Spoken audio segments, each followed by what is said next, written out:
ሰላም ጤና ይስጥልኝ። እንዴት ዋላችሁ? በያላችሁበት ሰላምታችን ይድረሳችሁ። ተክሌ ነኝ።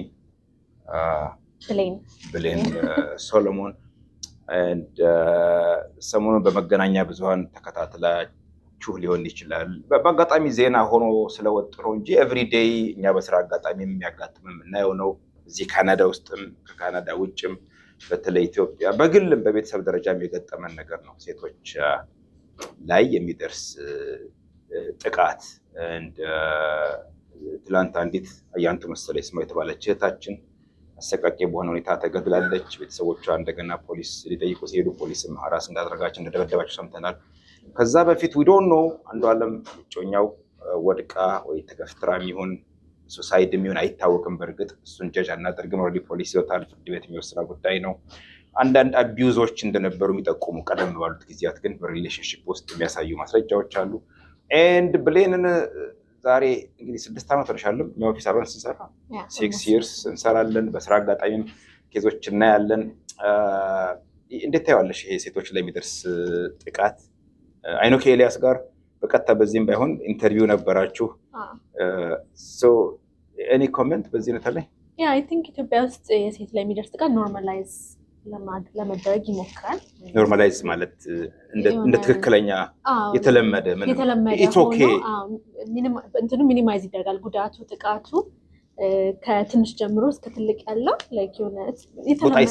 ቦታ አይሰጠውም። እና እንደውም አንድ ኬዝ ቅድም ስትነግሪኝ የሆነ አንድ ድሮ ዳኝነት ላይ የሚሰራ ሰው ነበረ፣ ስሙን አንጠቅስም። አንድ ኬዝ ወደ ስትነግሪኝ ነበር። ዳኛ ሆኖ እየሰራ አንድ ረዳት ዳኛ ሆኖ እየሰራ ተከሶ መጣ አንድ ሰው እና በሴት ልጅ ደፍረሃል በሚል ማለት ነው። እና ማክሲመም የሚሰጠው አይ ቲንክ በዛን ጊዜ አሁን አላውቅም፣ ግን 12 ዓመት ነበር ያን የሚሰጠው ማክሲመም። ከዛ ሴንቴንስ 12 ዓመት ቅጣት ሲሰጥ ረዳት ዳኛ ሆኖ ዋናው ዳኛ እያየው እንዴት ትሰጣለህ 12 ዓመት? ላይ ይሄ የተለመደ ላይክ ነው፣ ሁሉም በየቀኑ የሚደርስ ነገር አይደለ ምናምን፣ እንዴት 12 ዓመት ትሰጣለህ ብሎ አይ ቲንክ ቀነሰው መሰለኝ የሚሰጠው። እና በዛን ያህል ፍትህ የሚሰጡ አካላቶችን ጨምሮ ህግን የሚያወጡም ጨምሮ አይ ቲንክ ሜቢ ብዙ ሴቶችም ስለሌሉበት ይሆናል። አይ ዶንት ኖ እንትን ይሄን ህግ አውጪው ፍትህ ሰጪው ላይ የኢትዮጵያን ብዙ አላውቀውም። ብዙ ኮሜንት ማድረግ አልችልም። ስለሌሉ ሊሆን ይችላል። ይሄ ዲሰንቲሳይዝድ የመሆን ላይ የሆነ ትልቅ ነገር አይደለም። ስሜት አልሰጣቸው አሚን እንትኑ አይደለም ብለን ሜቢ ዳኞች ብዙ ነገሮችን ከግምት አስገብተው ይሄ ሰውዬ ተደጋጋሚ አጥፊ ነው ወይ፣ ቤተሰብ አለው ወይ፣ ስራ አለው ወይ፣ ፈርስት ኦፌንደር ሲሆን እዚህም ሀገር ብዙ ጊዜ ሊኒየንት ናቸው፣ ቅጣታቸው ትንሽ አነስ ያለ ነው ይላላል።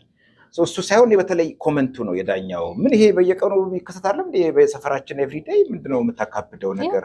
12 ዓመት መሆኑ 2 ዓመት መሆኑ ሳይሆን የሰጠው አስተያየት ከዚህ በተሻለ መልኩ ሊያስቀምጠው ይችል ነበረ። አይ ወጣት ነው፣ የመጀመሪያ ጊዜው ነው፣ ለወደፊቱ ሌሰን የሆነው ህይወቱን ከምናበላሸው፣ ቤተሰብ አለው።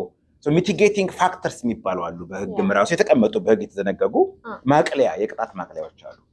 እንደዛ ቢሆን ቆንጆ ነው።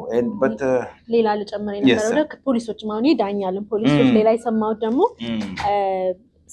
የቤት ሰራተኛና ቤተሰቦቿን ልጠይቅ ሄዳ ወደ ቤት እየተመለሰች መሽቷል መሰለኝ እና መንገድ ላይ የሰፈር ጎረምሶች ምናምን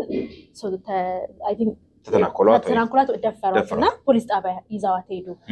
ቤት ስትገባ ከዛ ፖሊስ ጣቢያ ሄደው ፕሩፍ አምጪ የፖሊስ ስራ ኢንቨስቲጌት አድርጎ ፕሩፉን መፈለግ ሲሆን ግን የቪክቲም ወይም ተጠቂ ስራ ይሆናል። እና በምን እንትንላለን ላይክ ፈልገሽ ቢሆንስ ነገር አይነት ነገር የሆነ አይ ቲንክ ከነሳሽው አይቀር በዚህ ጉዳይ ላይ በተደጋጋሚ ብዙ ቪዲዮዎች መስራት አለብን። አክቹዋሊ ደጋግመን እንደውም ቋሚ አጀንዳችን ሁሉ ማድረግ አለብን። ይሄ ጉዳይ አይ ነው የዘመን ችግር ነው፣ በብዙ ዓመታት የሚፈታ ነው፣ ኦቨርናይት የሚፈታ አይደለም እንጂ ካች ፖሊሶች እንደሚገርመኝ አንድ ፖሊስ ጓደኛ አለኝ እዚህ አሁን ከኛ ጋር ቢኖር ማለት ነው። እና በጣም ኢንተረስቲንግ ስቶሪ ይነግረኛል።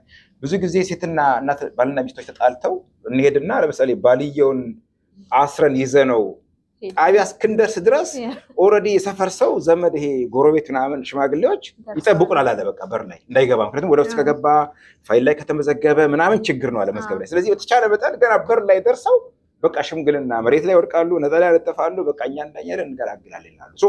ይሄ የክሪሚናል ጀስቲስ ሲስተሙ የፍትህ ስርዓቱ የሶሳይቲው የህብረተሰቡ የማህበረሰቡም አክቹዋሊ ችግር ነው፣ የተቋማት ችግር ነው እና በጣም በጣም እጅግ በጣም አሳዛኝ ነገር ነው። በተለይ እኔ በራሴ በቤተሰባችንም የደረሰ ነገር ነው ከጥቂት ዓመታት በፊት። ይሄን ማነሳው እንደገና አሁን ወደኋላ ሄጄ ነገር ለመቆስቆስ ይሄን ያህል ሰው እንዲጠላ ለማድረግ ሳይሆን እህቴ ራሷ ተጋብታ ነበረ 4-5 ዓመት በፊት። ባለቤቷ በጣም ነው የቀጠቀጣት። በጣም ሰውነቷን አሳይቻለሁ፣ ፎቶ አላሳየሁሽም። በጣም ቀጥቅጧት፣ ቀይ ነው ሰውነቷ። በቃ you don't believe እና ኤንድ ፖሊስ በኋላ ያም ሆኖ ባሰ እንትኑ በጣም ስቲል አልቆመም። በቃ አይ በቃ ሚስቴ ነች ህግ ወስዳለሁ ምናምን።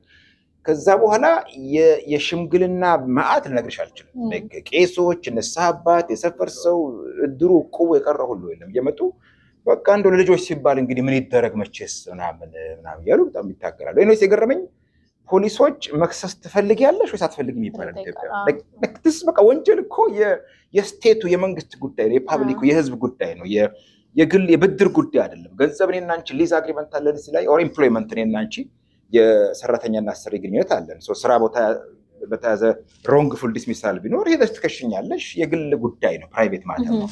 በት ተክሌ ፀጉሬን ጎተተኝ ኦር ሰምቲንግ አደረገኝ ሃራስ አደረገኝ ካልሽ ግን ወንጀል ነው፣ ፖሊስ ኢንቮልቭድ ነው፣ የአቃቢ ህግ ጉዳይ ነው። አክቹዋሊ አቃቢ ህግ ብቻ ነው ልቀጥልበት አልቀጥልበት፣ ያንቺም ጉዳይ አይደለም። አክቹዋሊ አንቺ የስቴት የመንግስት ምስክር ነሽ፣ ቪክቲም ነሽ እንጂ ከሳሽም አይደለሽም። እና ኢትዮጵያ ውስጥ በጣም የሚገርመኝ ነገር አንዲትን የተጠቃች ሴት ወይ የተጠቃ ሰው ግለሰብ ትከሳለህ ወይስ አትከስም የሚል ጥያቄ በጣም በጣም እኔ ክሪሚናል ጀስቲስ ሲስተም ውስጥ የክሪሚናል ፕሮሲጀር ውስጥ የክሪሚናል ኮድ ውስጥ እንዲህ አይነት ነገር ካለ እኔ አላውቅም፣ ህጉ ላይ አላስታውስም፣ ረስቼዋለሁ። 20 ይርስ አለፈው ክሪሚናል ኮድ የኢትዮጵያን ከተማርኩኝ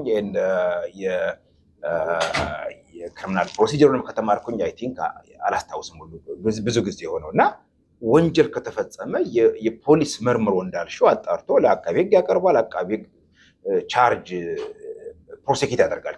ቻርጅ ክስ ይጣላል። ን ክስ ከተመሰረተ በኋላ አቃቤ ህግ አቅርቦ ዳኛ ጋር ያስፈርዳል እንጂ ትከሻለሽ አትከሽም የሚባል ነገር በጣም በጣም አንአክሰፕተብል የሆነ ነገር ነው። እንዳልሽው የብዙ ፋክተሮች ግን ሰው ራሱን እኮ የምልሽ ግለሰብ ብለን እናንተ ቤት 3 ናችሁ ሴቶች።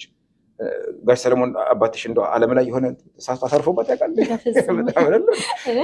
ወይ ምናምን ቆንጧት ምናምን ነገር ሜይ ቢ የፍቅር ምናልባት አንዳንዶች ደግሞ እኮ አሉ እንደዛ የሆነ የፍቅር ካልቆነጠጠኝ የሆነ ትንሽ ካልመታኝ ምናምን ይሄ ያሳወቀ ነው ክርክር። እንደዛ አሚን እናቶች አሉ አሁን እንደዛ ብለው ልጆቻቸው የሚመክሩ እናቶች ይኖራሉ። ላይክ የሚመታሽ እኮ ስለሚወድሽ ነው የፍቅሩ ምናምን ብለው ሲዋረድ የመጣ ሊሆን ይችላል። ግን እኔ የምለው ምንድነው እንደዛ የሚያምን ሰው ራሱን ችሎ ይደብደው ነው የለም እንጂ የሰው ላይ ነው እንደዛ የሚሉ አፓረንትሊ አሉ ማለት ነው። አይ ሪል አይመስለኝም ሰዎች አንዳንድ ጊዜ ይሄ በደንብ ኖ ወይ ማለት አንድ ሰው ለመደብደብ ይሄ በጣም የሄዱ የፍቅር እንትሮች ላይ የሚደረጉ ነገሮች ሊሆኑ ይችላሉ። ሰዎች ፈቃድ ኮንሰንት ተፈራርመውበት እንዲህ አይነቱ ለድብደባ ሰው ራሱን አሳልፎ ይሰጣል፣ ኢንጆይ ያደርገዋል። በፍጹም አናክሰፕተብል የሆነ ነገር ነው። አይ ቲንክ የጭቆና ሰውን የኮንትሮሊንግ መካኒዝም መሰለኝ አክቹዋሊ ኮንትሮል አድርገው ተቆጣጥረው ነው እና በጣም ጨክ ነው። ሴት ልጅ ምርሽ ሰው የሳመውን አብሮት የተኛውን ያቀፈውን ሰው መልሶ የሚደበድብበት አቢዩዝ የሚያደርግበት የሚያደማበት የሚያቆስልበት ጭካኔ ከየት እንደሚመጣ ራሱ በፍጹም ሊገባኝ አልቻለም። እና ኢትዮጵያ ውስጥ የሚደረጉ እንዲህ አይነት ነገሮችን ማውገዝ ፋይት ማድረግ ቻሌንጅ ማድረግ አለብን። ቻሌንጅ ማድረግ ሴቶችን ኤምፓወር ማድረግ አይነት ሶሳይቲያችን ለሴቶች ኢኮኖሚክ ሊሆን ይችላል፣ ፋይናንሻሊ ኦር ፖለቲካሊ ሊሆን ይችላል። ብዙ ኤምፓወር ፖለቲካሊ መግዛት ህግ አውጪ ውስጥ ተቋማት ውስጥ ፍርድ ቤት፣ አቃቢ ህግ፣ ፖሊሶች መግባት አለባቸው። ይሄ በጣም ረጅም ጉዳይ ነው። አዝነናል በተጠቁ ሴቶች በሙሉ እንቀጥልበታለን። በዚሁ ጉዳይ እንመለሳለን። በያላችሁበት ሰላማችሁ ይብዛ።